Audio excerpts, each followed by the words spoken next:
হাইলাকান্দি জেলার কালীনগর অষ্টম খণ্ডে যা ঘটছে তা আর কোনো বিচ্ছিন্ন ঘটনা নয়, এটা সরাসরি প্রশাসনিক চরম ব্যর্থতা, দায়িত্বহীনতা এবং ক্ষমতার নগ্ন অপব্যবহারের জ্বলন্ত প্রমাণ। মাসের পর মাস একটা পরিবার কার্যত গৃহবন্দী, কারণ একটা গোপন দখল হয়ে গেছে। সরকারি রাস্তা নেই, প্রতিবেশীর দয়া দাক্ষিণ্যে কোনোভাবে চলাচল চলছিল, সেটুকুও এখন বন্ধের পথে। এর মধ্যেই বাড়ির মা পড়ে গিয়ে বুকের হাড় ভেঙেছেন, হাসপাতালে নিয়ে যাওয়ার মতো ন্যূনতম পথও নেই।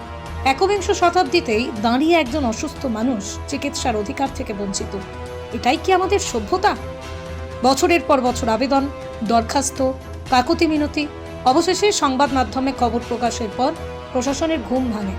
সেটেলমেন্ট অফিস থেকে পাটোয়ারি আসেন, পুলিশ বাহিনী উপস্থিত হয়, সরকারি নথি ঘেঁটে গোপথ চিহ্নিত করা হয়, কিন্তু মাটিতে শূন্য। কাগজে রাস্তা আছে, বাস্তবে নেই। প্রশ্ন হচ্ছে, এই প্রহসন কাদের স্বার্থে? 2021 সাল থেকে একাধিক উচ্ছেদ অভিযান হয়েছে, কিন্তু রহস্যজনকভাবে সেই গোপথ কখনো দেখা যায়নি। কেন? কার ছত্রছায়ায় এই দখলদারি টিকে আছে? কার প্রভাবে প্রশাসন এতদিন চুপ ছিল? আর এখন যখন সরকারিভাবে পথ নির্ধারিত, তখনও বাস্তবায়ন নেই কেন? অভিযোগ উঠছে কালীনগর অষ্টম খণ্ডের পাটোয়ারি ফৈজ লস্কর এবং আলগাপুর সার্কেল অফিসের কিছু কর্মীর যোগসাজশে এই পরিবারকে পরিকল্পিতভাবে হয়রানি করা হচ্ছে।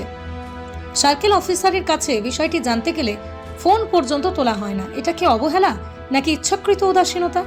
একদিকে রাজ্যের মুখ্যমন্ত্রী হেমন্ত বিশ্ব শর্মা বারবার সুশাসনের কথা বলেন, প্রশাসনকে জনগণের সঙ্গে সংযোগ রক্ষার নির্দেশও দেন, কিন্তু মাঠের বাস্তব চিত্র সম্পূর্ণ উল্টো।